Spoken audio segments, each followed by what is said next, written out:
There's a $20,000 question hiding in your garage, and it has nothing to do with your bike. It's the gear hanging next to it. Walk into any gear shop and you'll find jackets alone running $300 to $1,500 before you've even touched a helmet, gloves, or boots.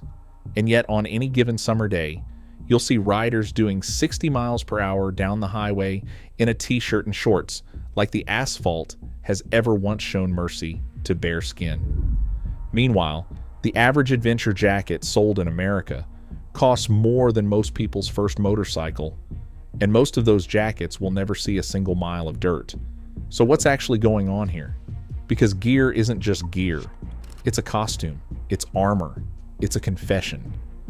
And whether you realize it or not, the jacket, the helmet, and the boots you choose are broadcasting something to every single rider who looks at you. This is the story of what your gear is really saying and why you probably won't like the answer. Let's break it down. Walk into any parking lot at a motorcycle meetup and you can sort the entire crowd in about 10 seconds without anyone saying a word. Over there is the sport bike rider. Full leather suit, race boots, a helmet with a tinted visor pulled down even though it's cloudy. He looks like he just rolled off a track in Italy, even if his actual commute is 11 miles on surface streets. Next to him is the adventure rider, head to toe in olive green and tan, with a jacket covered in pockets, straps, and patches for places he's never been. His bike has crash bars, a skid plate, and panniers rated for the Dakar Rally. It has also never seen gravel. Across the lot, there's the cruiser guy, t-shirt, jeans, maybe a leather vest, no helmet if the state allows it. Wind in his hair, sunglasses, and an attitude that says rules are for other people. And then there's the commuter. Textile jacket from a big box store, half zip vents, a helmet that's seen better days, doing the actual math on gas mileage and parking. Here's the thing. Every single one of these riders believes their gear choice is purely practical. The sport bike guy says it's what the bike requires. The adventure guy says it's built for adventure, just in case. The cruiser guy says, I've been riding 30 years, I know what I'm doing. The commuter says, I just need something that works. But other riders don't read it that way, not even a little. To everyone else in that parking lot, gear is a uniform, and uniforms send messages about experience, about ego, about money, and sometimes about fear. We just don't usually say that part out loud. So when did gear stop being just gear? You can actually trace it back to a specific shift in the 1990s and the early 2000s when motorcycle manufacturers and gear companies realized something huge. Riders were not just buying protection, they were buying identity. Before that, gear was mostly functional and boring. A leather jacket was a leather jacket, a helmet was a helmet.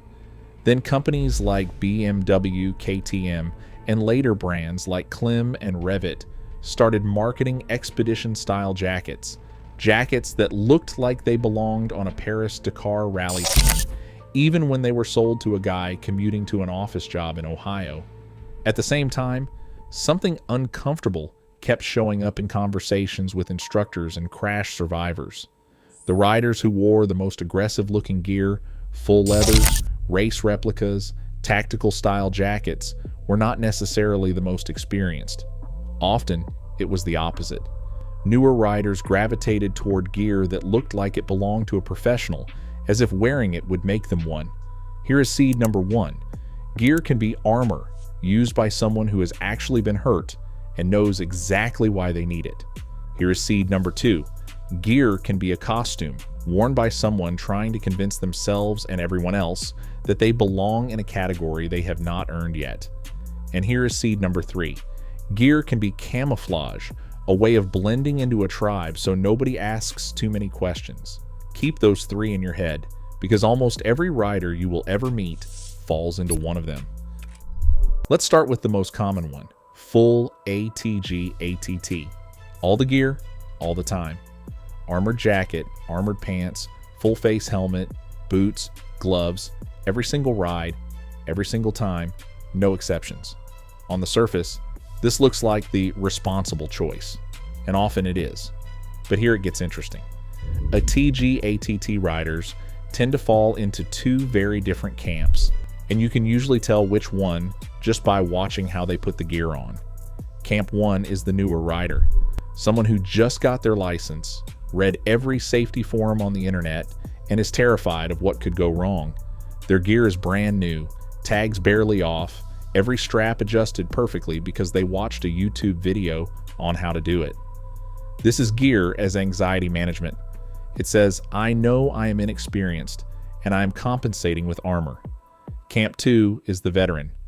Gear that is scuffed, faded, maybe has a sliding scar on one shoulder from a low-speed tip-over 5 years ago. They put it on without thinking, the way you put on socks. This is gear as muscle memory. It says, I have seen what happens when you do not wear this, and I never want to feel that again. Same gear. Completely different story underneath it. Now let's talk about the all-black minimalist. Black jacket, black helmet, maybe black jeans, with reinforced panels you cannot even see. Sleek, low-key, almost trying not to be noticed. Why does that matter? Because this rider often assumes the gear is enough simply because it looks armored, but the color and styling have nothing to do with the actual CE certification level underneath. A plain black jacket can carry top-tier protection, or barely any at all, and you genuinely cannot tell just by looking at it. Then there is the full ADV kit on a bike that has never left pavement. Olive drab jacket, enduro boots, a helmet with a peak visor designed to block roost from a dirt track. This rider has bought an entire identity, explorer, adventurer, someone who goes places without necessarily going anywhere. Do you see what's happening here? The gear is not describing the rider's actual riding. It is describing the rider they want to be. Then there is the branded merch rider. Jacket with the manufacturer's logo splashed across the back. Helmet matching the factory racing livery. Gloves with the same sponsor patches as a MotoGP rider. This is tribalism. It is saying, I belong to this brand, this team, this culture, even if their actual bike has never been within 1,000 miles of a racetrack. And then there is the rider with almost nothing on. T-shirt, shorts, maybe flip-flops, no helmet if the state lets them get away with it. To outsiders, this looks like pure recklessness. But here's the twist. Talk to these riders, and you will usually hear one of two things. Either one common reply is, I have ridden for 20 years and nothing has happened to me, which is survivorship bias dressed up as experience. Or another common reply is, gear is expensive and I needed the bike payment more than I needed a $400 jacket, which is a financial decision being worn as a lifestyle choice. Either way, the lack of gear is not a lack of opinion. It is a story too, usually one about denial or about priorities that got rearranged by a budget. 5 different looks, 5 completely different psychological stories, and almost nobody buying any of this gear could tell you which story they are actually living. So here is where this gets uncomfortable. Here is the assumption almost everyone makes. Spend more on gear, ride safer, more armor, more protection, simple math. But talk to enough crash survivors, instructors, and emergency room doctors, and a different pattern starts to emerge, and it is not the one you would expect. The guy in the $1,500 race suit is not necessarily safer than the guy in a solid $300 textile jacket, because the suit does not ride the bike. The rider does, and a price tag has never once improved anyone's throttle control. Here's the real twist, though. The riders who consistently show the best outcomes, with fewer crashes and less severe injuries when crashes do happen, are not the ones at either extreme. They are the boring middle. Riders who bought solid mid-range gear deliberately, piece by piece, usually after taking a training course, usually after a few years of riding, usually because they did research instead of buying a costume. In other words, the gear that says the least about your ego is often the gear that says the most about your competence. That is the systematic dismantling right there. The flashiest gear in the parking lot, the stuff that gets the most looks, the most Instagram tags, the most comments that say, now that's a setup, is often worn by riders who are statistically no safer than the guy in the $200 jacket from 3 seasons ago. The gear was never really about safety for a lot of people. It was about belonging, about looking like you'd already arrived at a skill level you might not actually have yet. If any of this is hitting close to home, don't worry, you're not alone, and I'm not exactly innocent either. So tell me in the comments which one of these is you. Stick around, subscribe, and leave a like on the video. Now, let's talk about how we got here, because this didn't happen by accident. Around the mid-2010s, something changed the gear game completely: social media, and specifically the rise of the gear check as content. Adventure riding influencers started posting full breakdowns of their kit, every jacket, every boot, every piece of luggage, with affiliate links attached. Suddenly, gear was not just something you wore, it was something you performed, and the effect was immediate. A DV-style gear became increasingly popular as a fashion and social media statement, even among riders who rarely or never go off-road. Manufacturers noticed and started designing gear specifically for how it photographed, not just how it protected. More patches, more straps, more tactical styling cues borrowed from military gear, regardless of whether any of it improved abrasion resistance or impact protection.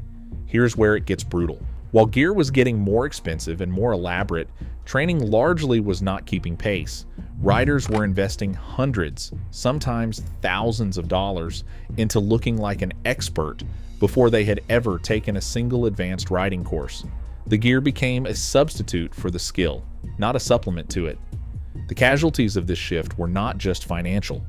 Multiple safety organizations and instructors started reporting the same pattern. Newer riders showed up to courses in gear that cost more than their entire training package, wearing equipment designed for conditions they had no experience handling. Riders dressed for a desert crossing who had never ridden on gravel in their life. The gear was real. The protection was real. But the identity it represented? That was aspirational at best, and at worst, it was a kind of armor against having to admit you were still a beginner. That is the cliff, not a slow shift in how people dress, a complete inversion of what gear was originally for. So where does all of this leave us today? Look at the gear market right now, and you'll see the same pattern, just with better technology. Modular helmets with a flip-up chin bar were originally developed for touring riders who wanted the convenience of opening their helmet for breaks, conversations, or eating without removing it entirely. Now they are marketed as do everything helmets for riders who mostly just like how they look on a shelf. Airbag vests, which were originally developed for professional racers and tested in actual high-speed crash scenarios, are now sold to commuters as a kind of insurance policy you wear. And to be fair, they do work. But they're often marketed less on the data and more on the feeling. The sense that you've covered every base, that you've become the kind of rider who takes safety seriously. Then there's smart gear, jackets and helmets with built-in Bluetooth, heads-up displays, even crash detection that can call emergency services. This is genuinely useful technology. Identity first, protection second, same as it's always been. And here's the ironic twist. The gear that looks the most aggressive, the most serious, the most expedition ready, full hard armor, massive vents, tactical mole straps, is often the least practical for how 90% of people actually ride. Heavy, hot, bulky for a daily commute. Meanwhile, some of the most genuinely protective gear on the market today is minimalist looking. Slim-cut jackets with hidden CE-rated armor, helmets with no flashy graphics that outperform the loudest looking ones in safety testing. Today, look at any major gear brand's product line and you'll see this split everywhere. The gear designed to look protective and the gear designed to actually be protective. They're not always the same products, and most riders standing in a shop genuinely can't tell the difference just by looking. That's the legacy, not better decision making, just better disguised versions of the same decisions. So here's what this really comes down to. Your gear was never just protection, and it was never just style. It's a mirror. Every jacket, every helmet, every patch and panel and price tag is quietly telling the truth about something. What you're afraid of, what you're trying to prove, or who you wish you already were.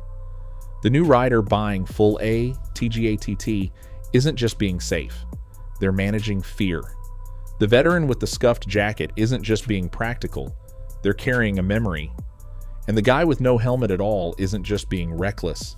He's telling you exactly how he sees his own odds. So next time you're getting dressed before a ride, ask yourself the question this video started with. What is this gear really saying about you? You might not like the answer, but at least now you'll know it's true.